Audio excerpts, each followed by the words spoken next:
Bienvenue dans le débat sur France 24 consacré à la nouvelle doctrine de politique étrangère russe. Vladimir Poutine l'a présentée lors d'une réunion du Conseil de sécurité nationale le 31 mars. Cette doctrine vise à adapter la diplomatie russe au bouleversement sur la scène internationale. Elle grave dans le marbre la rupture provoquée par l'invasion en Ukraine entre la Russie et les pays occidentaux. Selon cette doctrine, l'Occident est une menace existentielle. L'Occident veut affaiblir la Russie par tous les moyens et livre contre Moscou une guerre hybride. Le document de 42 pages évoque aussi la menace nucléaire russe et l'élargissement de l'OTAN. Hasard du calendrier, la doctrine était dictée au moment où Yevgeny Prigojine, chef des forces Wagner, clame une victoire à Bakhmout et alors que la Russie prend la présidence tournante du Conseil de sécurité des Nations Unies. C'est le paradoxe, une puissance en guerre dont le président Poutine est sous le coup d'un mandat d'arrêt de la Cour pénale internationale, organise les discussions aux Nations Unies, organisation censée préserver la paix. Alors, quelles sont les priorités de la Russie avec cette nouvelle doctrine anti-Occident et quel impact sur l'Europe? Cette doctrine rime-t-elle avec une vulnérabilité russe sur le terrain en Ukraine? L'ONU, dont la Russie prend la présidence tournante pendant un mois, devient-elle une tribune pour la propagande russe? Voilà toutes les questions dont nous allons débattre ce soir. J'ai le plaisir d'avoir à mes côtés Pascal Boniface. Bonsoir. Bonsoir, directeur Stéphanie. de l'IRIS, auteur de 50 idées reçues sur l'état du monde, et c'est chez Armand Collin. Bienvenue Pascal Boniface. En face de vous, nous avons Christian Macarian. Bonsoir. Chroniqueur au point, spécialiste des relations, des questions internationales. Bienvenue également. Merci d'être là. Et puis, nous avons le général Jérôme Pellistrandi. Bonsoir. Vous êtes rédacteur en chef de la revue Défense nationale.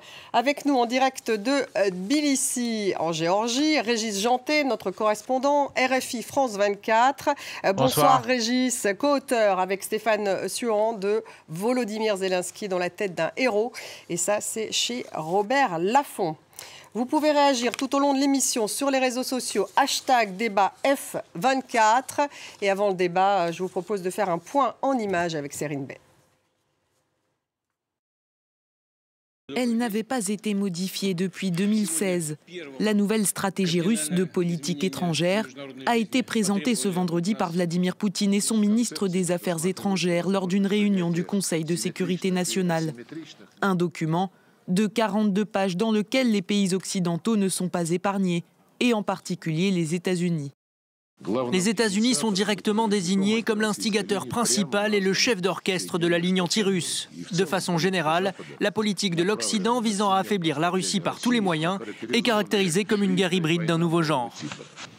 La mise à jour de cette doctrine survient un peu plus d'un an après l'intensification de la guerre en Ukraine.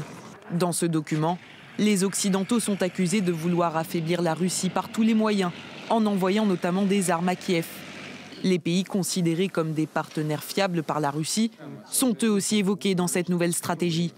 Moscou fait part de son intention de se rapprocher par exemple de deux grandes puissances asiatiques, la Chine et l'Inde. Concrètement, je demande à tous mes collègues qui contribuent à la mise en œuvre de cette doctrine de politique étrangère de bien faire en sorte de renforcer nos liens avec nos vrais partenaires et de tout faire pour que les États qui ne sont pas nos alliés abandonnent leur politique hostile à l'égard de la Russie. Une place importante est également accordée à l'Afrique, où les Russes renforcent leur présence économique et militaire. Dans la nouvelle doctrine, il est aussi question de valeurs morales, celle de l'Église orthodoxe qui serait défendue par Vladimir Poutine, en opposition à la décadence de l'Occident.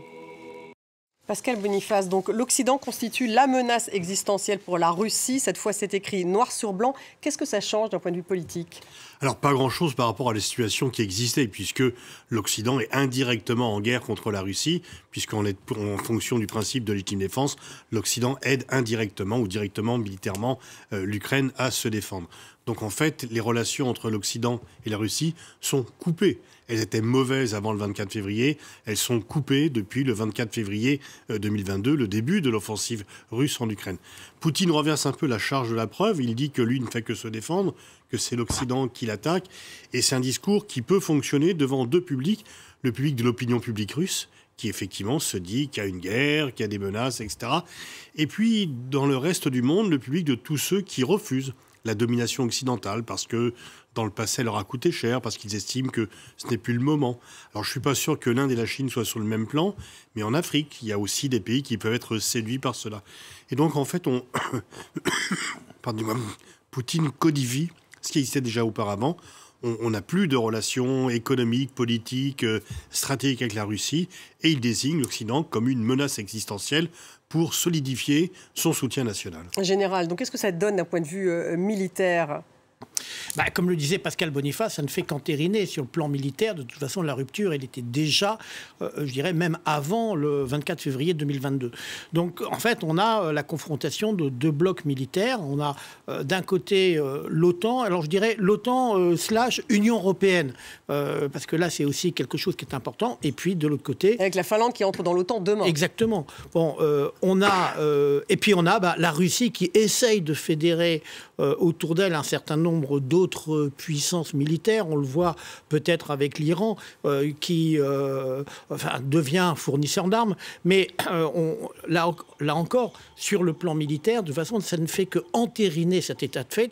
Ce qui est quand même inquiétant, il faudra voir dans les jours et semaines à venir, c'est effectivement s'il y a l'implantation d'armes nucléaires, tactiques ou autres, en Biélorussie, parce que là, on franchirait quand même une étape supplémentaire dans la nouvelle guerre froide, je dirais pratiquement à la Staline, qui est en train de diviser le continent européen.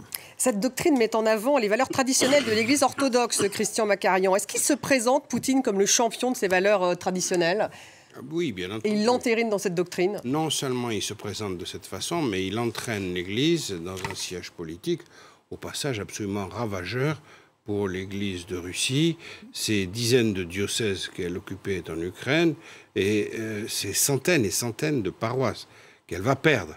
Donc l'Église russe sortira de cette crise beaucoup plus petite historiquement, à l'échelon millénaire, plus petite qu'elle ne l'a jamais été, et surtout à rebours du mouvement habituel de l'Église qui consiste à s'étendre, en particulier sur le terrain orthodoxe de l'Ukraine. Et pourquoi il utilise justement ce biais idéologique, religieux ? Il faut faire un peu d'archéologie depuis l'effondrement de l'URSS.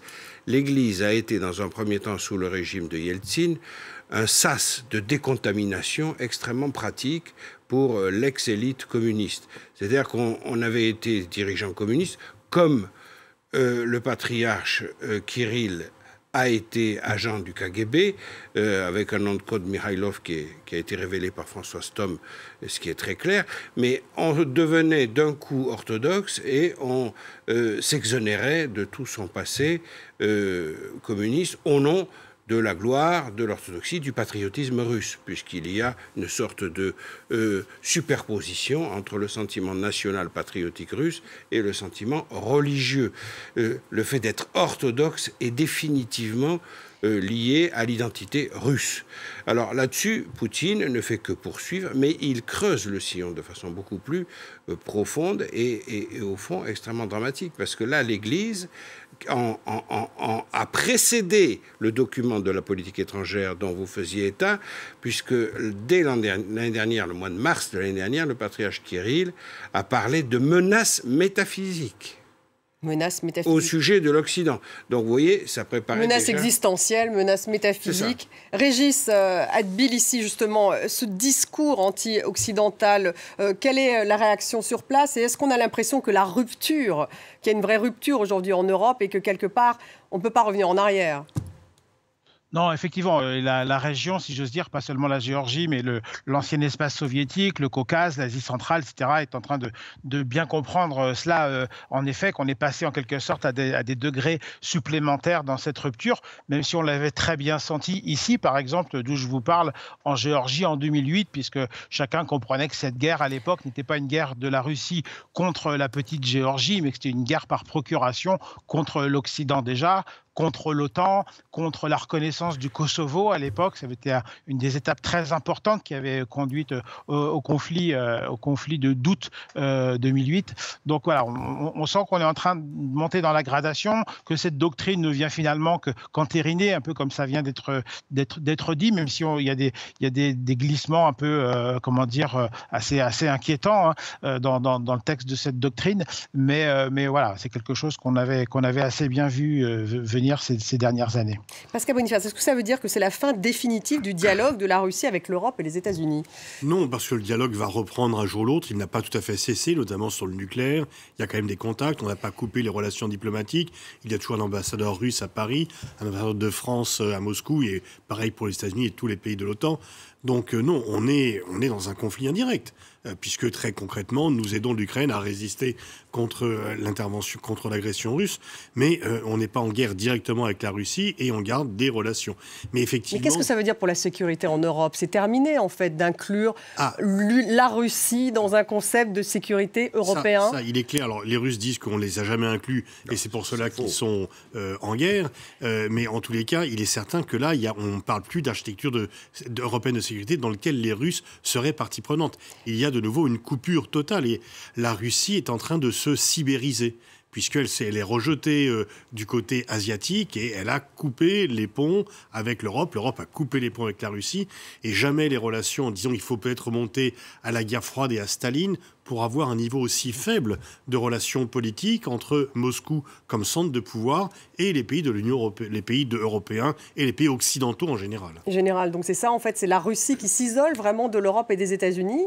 Totalement, et pour une durée longue. En tout cas, tant que Poutine est au pouvoir.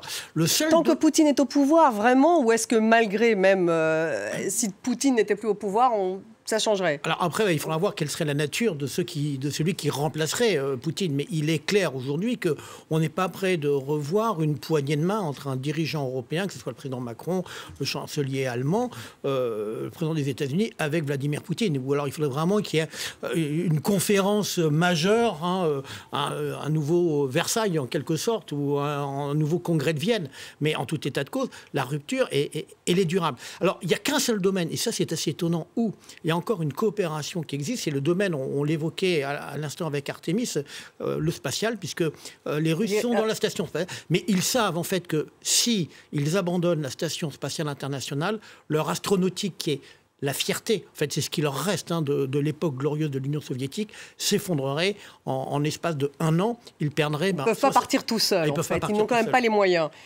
Christian Macarian, dans cette doctrine, la Chine et l'Inde sont décrits comme les centres mondiaux de pouvoir et de développement souverain et amis. Je cite cette fameuse doctrine. Donc ça veut dire quoi? Que Poutine, finalement, voit le monde en sphère d'influence et qu'aujourd'hui, il se rapproche de la Chine, de l'Inde, même si ces deux pays ne sont probablement pas à mettre sur le même plan? Alors, sur ce sujet, il faut envisager les choses des deux côtés. Que disent les Indiens de la Russie? C'est à la limite plus intéressant que ce que les Russes disent de l'Inde. Et il n'en ressort pas une ambiance de franche fraternité. Il y a des partenariats, des intérêts communs. Il est incontestable que l'Inde travaille énormément avec la Russie et ses ex-satellites, mais il est aussi incontestable que l'Inde a de très bons rapports avec les États-Unis. Ce qui n'est pas nécessairement le cas de la Chine. Elle parvient à garder cette voie de non-alignement, finalement. Je pense qu'il faut se méfier du discours russe qui consiste à englober l'Inde et la Chine dans le camp des amis. Et on sait très bien, par exemple, à travers le langage très subtilement étudié de Xi Jinping, que la Chine... parle de valeurs, n'est-ce pas, d'amitié sans limite. Mais l'amitié, que je sache, c'est pas un mot diplomatique ni politique.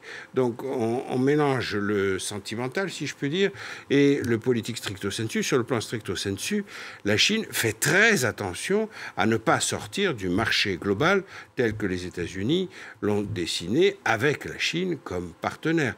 Donc, à mon avis, la Russie joue de choses extrêmement complexes. Et il y a un dernier point qui est très important, c'est que depuis ce conflit de la Russie en Ukraine, depuis l'invasion de l'Ukraine par la Russie, nous connaissons mal et de plus en plus mal ce qui se passe à l'intérieur du clan au pouvoir en Russie. Et l'évolution de cette doctrine, de toute évidence, a un sens politique intérieur très fort, et sans doute plus fort que ce qui concerne l'extérieur. C'est-à-dire pour ressouder... Il s'agit de ressouder face à l'Occident, vieille technique, les tsars, Staline, tout le monde l'a fait, c'est la théorie de Staline de la citadelle assiégée, n'est-ce pas? Tout le monde lui en veut, mais c'est surtout destiné à donner à manger et à boire au camp ultranationaliste qui est désormais le principal danger pour Poutine. Une un des signes, c'est l'émergence de ce Prigojine, personnage invraisemblable, dont le destin n'était pas imaginable à l'époque de l'URSS, mais même pas imaginable. Régis, vous pouvez rebondir peut-être sur ce que vient de dire Christian Macarian? Oui, je crois que vous avez raison d'insister sur la dimension intérieure de la politique russe et de cette doctrine. Autant que je sache, elle a été écrite ou commandée, enfin, la rédaction a été commandée par des idéologues, effectivement des gens très faucons, si on peut dire. Je pense notamment à M. Patrouchev, semble-t-il, qui est le chef du Conseil de sécurité, qui est en fait Conseil de sécurité qui est une coquille assez vide et qui est d'abord une instance d'écriture idéologique, et quelqu'un qui a l'accès à M. Poutine. Et dans le régime russe, c'est extrêmement important d'avoir l'accès. Il y a même une expression pour ça consacrée au sein de l'élite russe, enfin de l'élite dirigeante, des cercles dirigeants, qui est l'accès au corps, dostup k tielu. Et ça, c'est vraiment quelque chose d'important. C'est le fait de pouvoir parler à M. Poutine fait qu'on puisse le convaincre d'un certain nombre de choses. Et on sait que M. Patrouchev a joué un rôle important dans la décision de l'invasion à grande échelle de l'Ukraine au mois de février de l'an passé, et probablement aussi dans la rédaction de cette doctrine, effectivement. Donc ça ne reflète pas forcément toute la volonté de l'élite, ça reflète son aile dure, mais on voit bien que c'est celle qui l'emporte avec M. Poutine, puisque le plus dur de tous, c'est M. Poutine. Alors ce discours anti-occidental de Poutine atteint un paroxysme depuis l'invasion de l'Ukraine, les sanctions contre la Russie et les difficultés sur le terrain pour les Russes. Sur le terrain, Yevgeny Prigojine a annoncé avoir pris le contrôle de Bakhmout aujourd'hui au sens légal. On l'écoute, le patron des milices Wagner. Au sens légal, nous avons pris Bakhmout. Les commandants des unités qui ont pris la mairie et tout le centre iront hisser ce drapeau.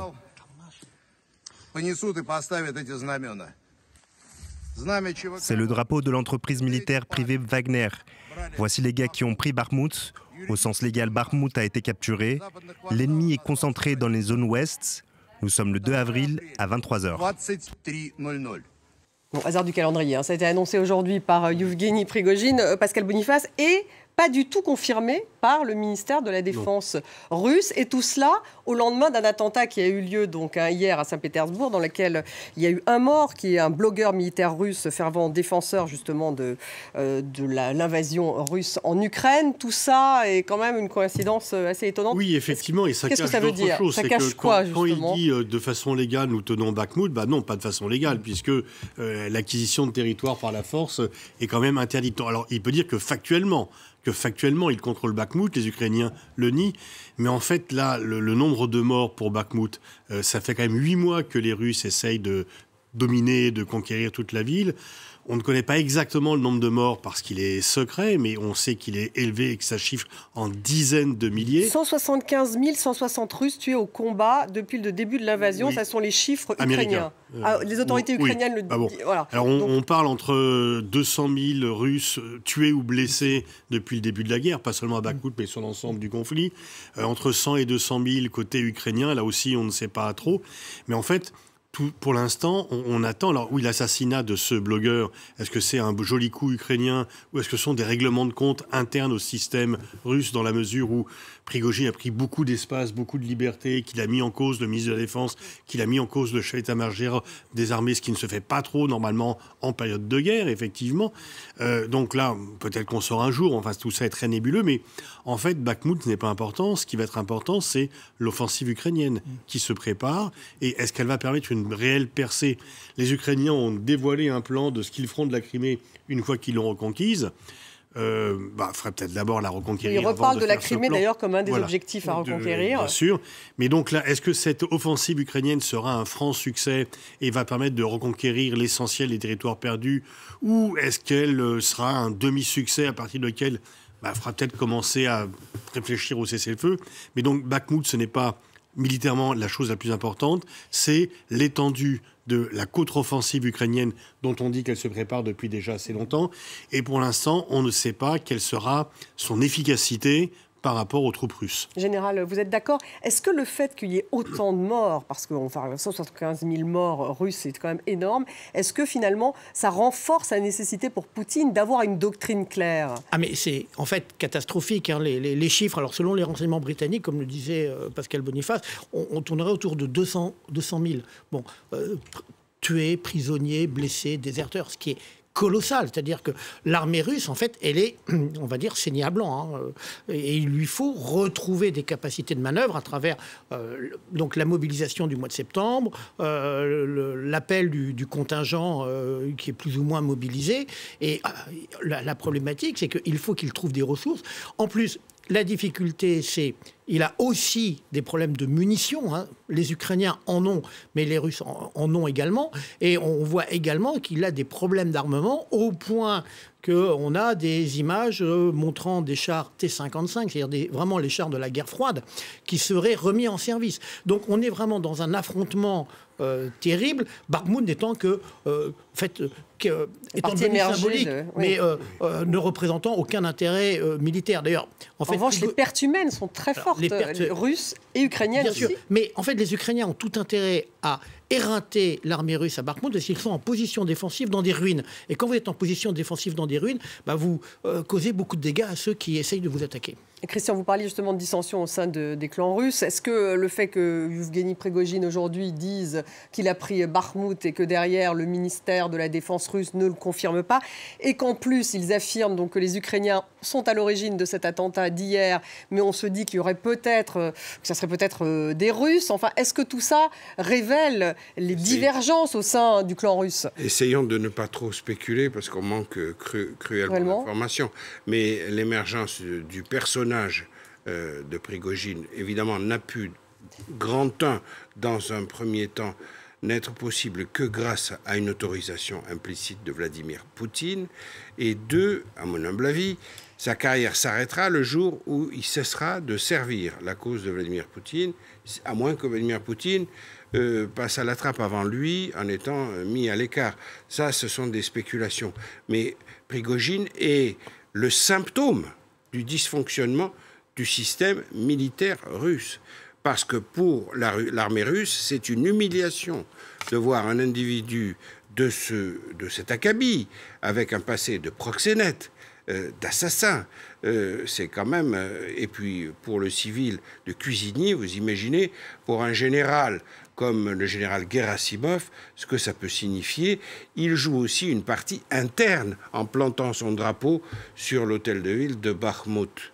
C'est pas uniquement destiné aux Occidentaux. Il veut démontrer qu'il y est arrivé avant. Est-ce qu'il y arrive? Parce que ça fait plusieurs fois qu'il dit qu'il a en fait réussi à faire tomber Bakhmout et à chaque fois on voit que non. Enfin. Depuis le début, il essaie de jouer une carte personnelle avec ses miliciens extraits des prisons russes, parmi les pires criminels qui soient. Il essaie de jouer une carte. Il sert le pouvoir jusqu'à un certain point. S'il obtient des résultats, après tout, pourquoi le régime Poutine ne prendrait-il pas ces résultats à son compte? Mais s'il n'en obtient plus et s'il cesse d'être utile, il faudra imaginer un tout autre scénario pour lui et pas seulement en prenant une tasse de thé. Donc, je pense qu'on parle beaucoup de lui parce qu'il communique énormément. Une partie du succès de Prigojine, c'est la communication. Il nous inonde d'images, alors que nous en avons très peu de l'armée russe.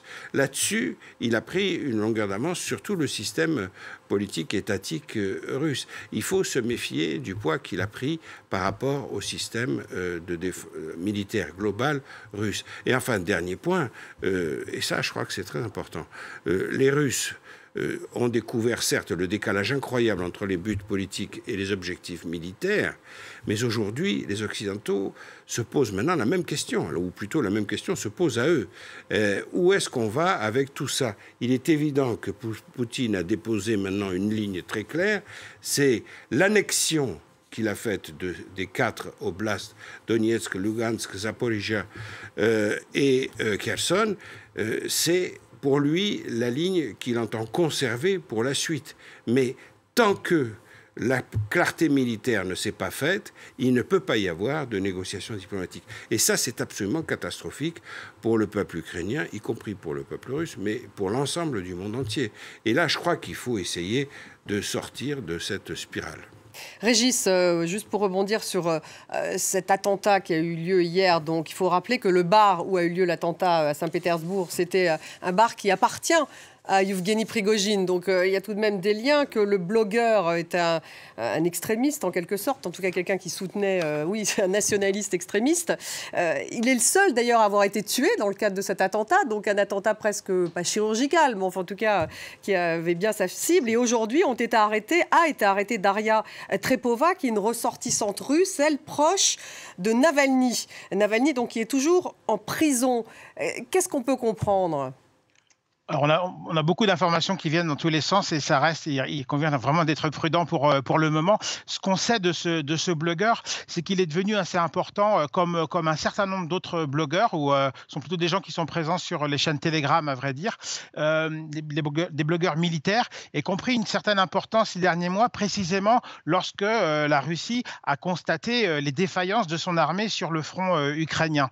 Et ces gens-là, parce qu'ils sont nationalistes, parce qu'ils sont vraiment pour l'attaque contre l'Ukraine, ont finalement été écoutés, au point qu'ils ont même été écoutés par Vladimir Poutine lui-même. Ils ont réussi à capter son attention. Les images qu'on voit en ce moment, d'ailleurs, c'est un jour où ce blogueur, Tatarsky, était présent au Kremlin lui-même.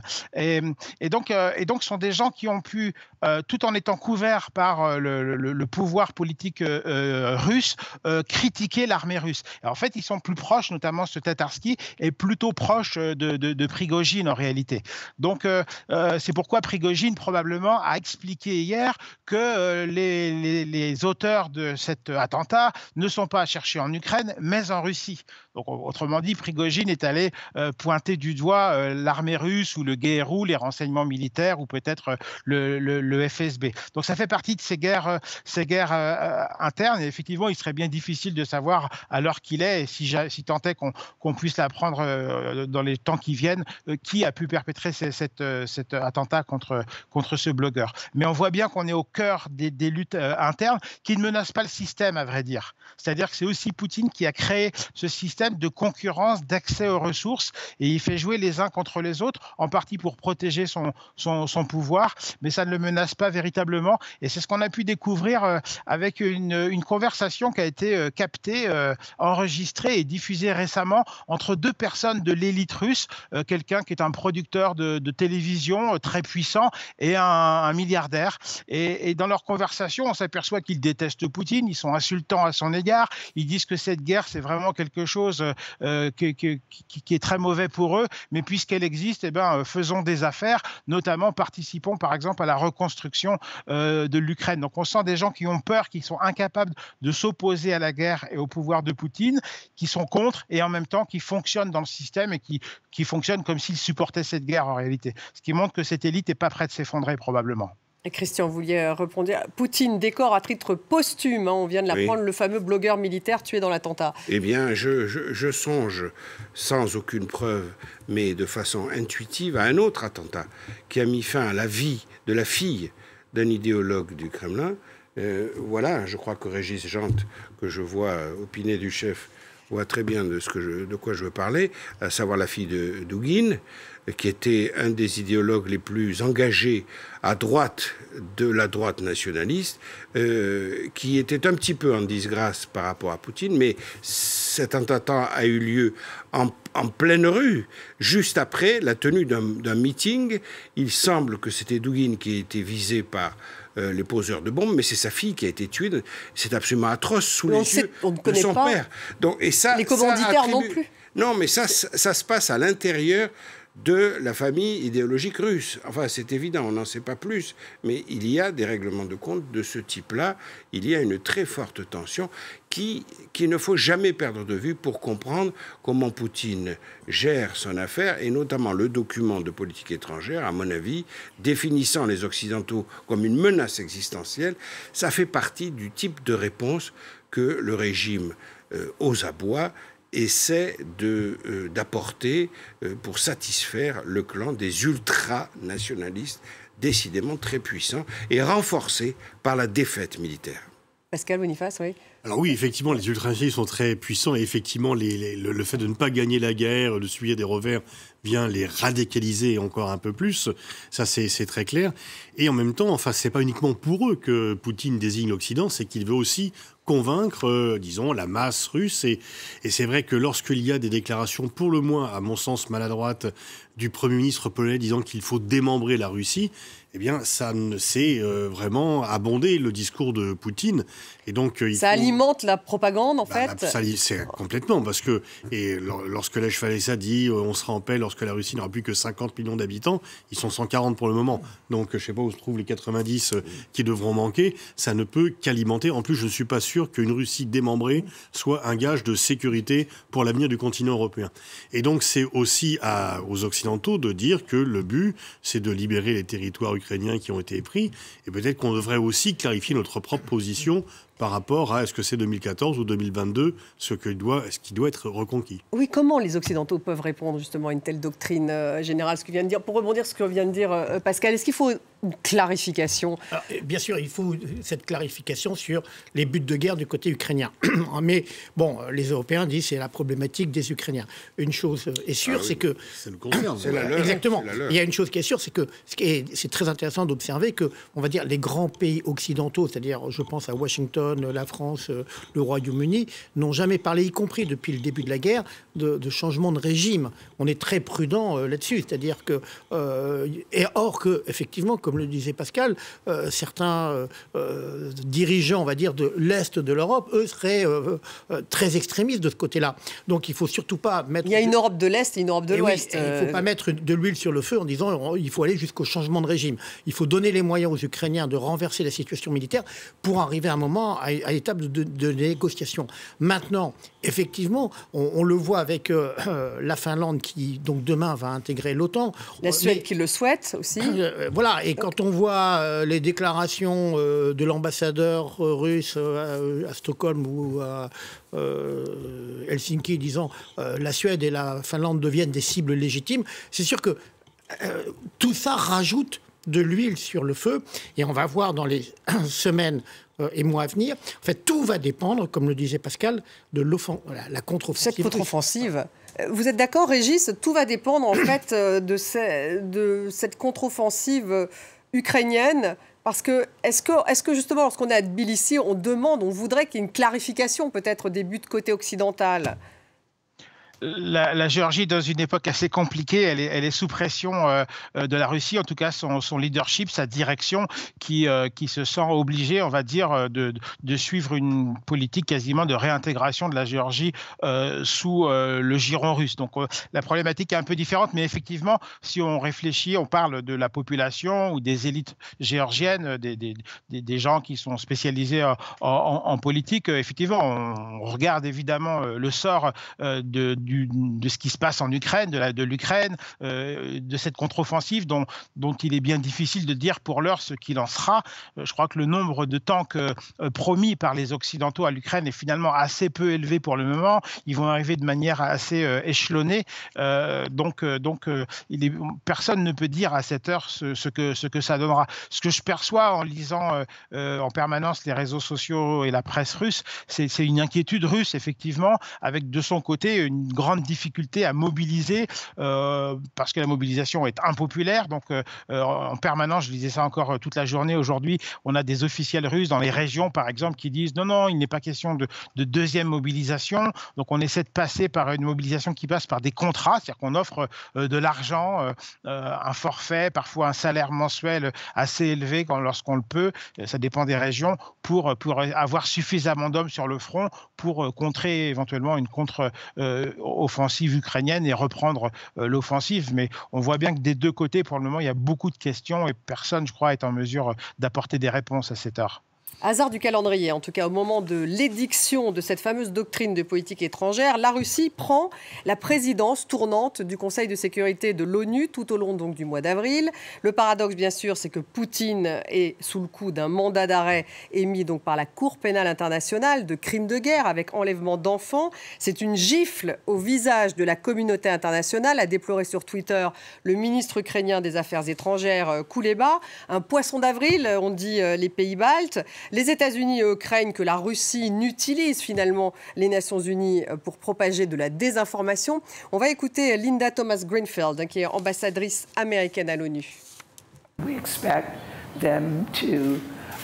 Nous attendons d'eux qu'ils se comportent de manière professionnelle à ce poste, mais nous nous attendons également à ce qu'ils cherchent des occasions pour faire progresser leur campagne de désinformation contre l'Ukraine, les États-Unis et tous nos alliés. C'est ça le risque, Christian Macarian? Eh bien, tribune pour la propagande. On va voir dans 48 heures une première tonalité, puisqu'ils vont commencer par un débat. Alors là, je cite les textes russes sur la vérité sur les enfants ukrainiens, n'est-ce pas? Donc, et c'est un débat animé avec un certain cynisme par les Russes, souhaité par les Russes. Donc, ce sont eux qui vont... c'est jeudi, donc dans 2 jours. Ensuite, Alors qu'il y a ce fameux mandat d'arrêt contre Poutine. Contre Vladimir Poutine, lancé par la Cour pénale internationale. Donc, c'est la première fois, depuis que l'ONU existe, qu'elle est présidée par un pays dont le chef, dont le représentant suprême est est sous le coup d'un mandat d'arrêt international. Ça ne s'est jamais produit auparavant. Alors, il faut rappeler un point institutionnel, c'est que, évidemment, les statuts de l'ONU prévoient l'expulsion d'un pays du membre du Conseil de sécurité, mais pour cela, il faut qu'il y ait l'unanimité du Conseil de sécurité, et la Russie en est membre et elle a le droit de veto. Donc la question, ne fantasmons pas, est réglée d'entrée. Non, ce qui va avoir l'effet, à mon avis, principal immédiat, c'est qu'il va y avoir une moindre représentation des pays occidentaux à l'égard de l'ONU. Par exemple, au lieu d'envoyer les ministres des Affaires étrangères, on peut envoyer des personnages de moindre importance. On peut minorer un certain nombre de sujets. Et puis, le pouvoir dont dispose le pays qui exerce la présidence n'est quand même pas considérable. On se serait rendu compte si l'ONU avait un pouvoir exécutoire. Oui, donc, mais c'est quand même paradoxal. Alors, c'est vrai que c'est une présidence tournante, donc une fois. Il y a 15 membres permanents et non permanents, et chaque mois, on change de président.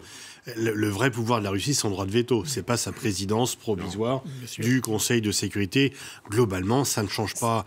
Ça tombe à un moment, en termes d'image pour l'ONU, qui est quand même peut-être pas extraordinaire. Après la guerre d'Irak, les États-Unis ont présidé à leur tour le Conseil de sécurité et personne ne s'en est ému à l'époque. Donc voilà. Là, il a un mandat quand même d'arrêt de la Cour internationale, de la Cour pénale contre Poutine sur les enlèvements d'enfants. Donc, Pascal, vous êtes d'accord que l'an dernier, au mois de février 22, lorsque la Russie a envahi l'Ukraine, la Russie présidait aussi le Conseil de sécurité. Voilà. Donc il faut. Oui, mais entre-temps, il y a eu ce mandat d'arrêt. Donc ça change un peu. Mais je pense qu'il ne faut pas trop s'arrêter à ça. Ce qui compte, c'est qu'en fait, c'est la division et que l'ONU, ça marche si les membres permanents sont d'accord. Là, ils sont radicalement opposés. Et donc, et on ne peut pas dire que c'est le droit de veto, parce que s'il n'y avait pas le droit de veto, il n'y aurait pas d'ONU. Donc, une fois encore, il ne faut pas demander à l'ONU plus qu'elle ne peut faire. Les pays ne sont pas d'accord, ils sont divisés, ils sont antagonistes même. Et donc, elle est devenue obsolète. Non, pas du tout, parce que, par exemple, l'AIEA dépend de l'ONU, c'est un organe de l'ONU, et heureusement que l'AIEA est là pour vérifier ce qui se passe sur les centrales nucléaires, à Zaporijjia. Le Haut Commissariat aux réfugiés est quand même très utile, le Programme alimentaire mondial est quand même très utile, et tout ça sont des organismes onusiens, et l'Organisation mondiale de la santé, mais même juste pour le conflit, l'AIEA, le PAM et le HCR servent pour... Enfin, en termes de règlement des conflits, en termes de maintien de la paix, parce que ça fait partie des principes de l'ONU, c'est pour ça. C'est en 90, dans la guerre du Golfe, quand Gorbatchev a accepté de participer, de voter oui à l'intervention militaire. Et ensuite, malheureusement, on a laissé tomber Gorbatchev. Et là, on se retrouve avec, effectivement, le représentant de Vladimir Poutine, c'est-à-dire Sergueï Lavrov, en train d'orchestrer des débats sur des enlèvements d'enfants avec tout de même un mandat d'arrêt international sur la tête de Vladimir Poutine. C'est quand même un peu une première. Bien sûr, mais alors, ce qui sera intéressant, ça sera effectivement ce que va dire Sergueï Lavrov, parce que l'ambassadeur russe à New York connaît toutes les ficelles, et donc son objectif sera plutôt que ça se passe le moins mal possible. Mais il sera intéressant d'observer effectivement le discours Sergueï Lavrov qui va, lui, utiliser tous les moyens. Et il ne faut pas oublier que Sergueï Lavrov a été ambassadeur. 10 ans. En 10 ans. Voilà. Lui, c'est un vieux de la vieille, c'est un vieux côté diplomatique. Mais... C'est des vieux routiers qui connaissent parfaitement les mécanismes onusiens et ils vont les utiliser. Donc... Est-ce que c'est un écrin pour justement rallier ce qu'ils appellent le Sud global? C'est, à mon avis, le risque principal. La Russie va beaucoup utiliser cette position comme vitrine pour essayer de draguer en eau profonde et de séduire cette partie du monde qui n'a pas pris fait et cause pour les Occidentaux. Et même si 141 pays, lors du dernier vote, ont condamné l'opération russe en Ukraine, ça ne signifie absolument pas qu'il y a une adhésion au point de vue occidental. Et une des idées de Poutine, je crois qu'il y en avait 3, c'était territorialement de prendre ce qu'il a pris, les fameux 4 oblasts annexés en plus de la Crimée, ce qui fait 5 oblasts, n'oublions pas la Crimée, c'est quand même beaucoup. Deuxièmement, c'était une guerre contre l'OTAN, et pour marquer un coup d'arrêt, pensait-il, contre l'OTAN. Et troisièmement, séduire cette partie du monde flottante qui concerne notamment des pays africains, ce qui n'est pas très surprenant, mais plus surprenant, des pays arabes riches, comme les Émirats arabes unis ou l'Arabie saoudite, et qui étaient plutôt pro-américains. Et ça marque quand même une inflexion dans l'hégémonie occidentale dont il va falloir tenir compte. Régis. Oui, c'est ça, c'est effectivement le cœur de la doctrine. D'ailleurs, la nouvelle doctrine de politique étrangère dont nous parlions au tout début de ce débat, c'est ça dont il est question en fait. C'est ça le cœur de cette doctrine, c'est de mettre fin à l'unilatéralisme, comme dit M. Poutine, des États-Unis et de l'Occident en fait. Et ça, c'est un but très concret. Ça consiste à mettre la gouvernance mondiale, les grandes tendances de la gouvernance mondiale, à la main de régimes comme celui de la Russie ou de la Chine. Et c'est bien pour ça qu'ils font équipe, si j'ose dire, depuis un an, c'est-à-dire une gouvernance qui soit celle non pas de démocratie, avec tous les défauts qu'elles ont, mais celle de régimes autoritaires ou dictatoriaux. Et l'Afrique est quelque chose de très important. S'il y a quelques années, une dizaine d'années, 20, 30, 40 pays africains pouvaient voter comme la France ou comme d'autres anciennes puissances coloniales à l'ONU, aujourd'hui, il y en a beaucoup moins. Donc, de fait, ça diminue le poids de l'Occident. À certains égards, ça peut être bien, parce que c'était aussi des relations pas forcément égale entre ces pays, mais on voit bien à quel niveau, à qui ça profite en l'occurrence. Et ce qui est très important, souvent quand on regarde ces questions-là, c'est qu'on a tendance à dire en fait que tel pays est contre l'Occident, donc contre l'Ukraine, a tendance à soutenir la Russie, par exemple, dans son conflit en Ukraine, mais souvent ce ne sont pas forcément les pays. Il faudra avoir une analyse plus fine en fait de ce qui se passe dans chaque pays. C'est une partie de l'élite, c'est un régime autoritaire qui préfère s'aligner avec d'autres régimes autoritaires, tandis que la société peut être tout à fait avoir de tel ou tel pays, africain, asiatique ou d'Amérique latine, peut avoir une vision tout à fait différente. Et je pense que c'est ça qui nous manque aussi dans cette compréhension des grandes tendances du monde qu'on vient de décrire un peu, de bien comprendre ça pour aussi savoir qui penche pour la Russie dans l'ensemble des pays du monde. La Russie est quand même peut-être moins isolée qu'elle n'en a l'air. Elle est coupée du monde occidental, mais elle n'est pas isolée au niveau mondial. Parce que même les pays qui ont condamné l'agression au nom du droit international veulent conserver des relations avec la Russie, y compris économiques, y compris politiques et pour certains militaires. Ils ne veulent surtout pas obéir aux Occidentaux. Et en fait, on voit bien, pour Christian Marclin avait fait allusion, l'Arabie Saoudite, elle a signé un accord de réconciliation avec l'Iran sous l'égide de la Chine. Avant, c'était un pays qui était dans la main des États-Unis quand même. Et donc là, elle s'est complètement affranchie. Tous ces pays ont décidé de réduire leur production de pétrole une nouvelle fois pour augmenter les prix, ce qui est tout à fait contraire aux intérêts des pays occidentaux, alors qu'auparavant, c'était quand même les Américains qui décidaient un peu de tout cela. Et c'est un peu le paradoxe. Donc la guerre en Ukraine n'a pas en tout cas favorisé leur lien avec les États-Unis de ces pays-là, ce qui est quand même... Et on voit ce qui est vraiment surprenant et vraiment frappant, c'est que les États-Unis ont renforcé leur influence en Europe parce que tous les pays européens ont peur de la menace russe, mais ils perdent de l'influence dans le reste du monde. En Afrique, en Amérique latine, le pacte du Quincy avec l'Arabie Saoudite s'est terminé, la doctrine Monroe en Amérique latine s'est terminée, et en Afrique, ils n'ont plus tellement d'influence. Et il ne faut pas oublier que les États-Unis rentrent en campagne électorale à la fin de l'été. Donc un isolationnisme en quelque sorte plus important, et donc ça va peser sur les suites à venir du conflit. Merci beaucoup pour ce passionnant débat, Christian Macarian. Merci beaucoup Régis Janté d'avoir été avec nous en direct de Tbilissi en Géorgie. Merci beaucoup Pascal Boniface. Merci à vous Général Jérôme Pellistrandi. Merci à vous tous de nous avoir suivis. Restez avec nous sur France 24.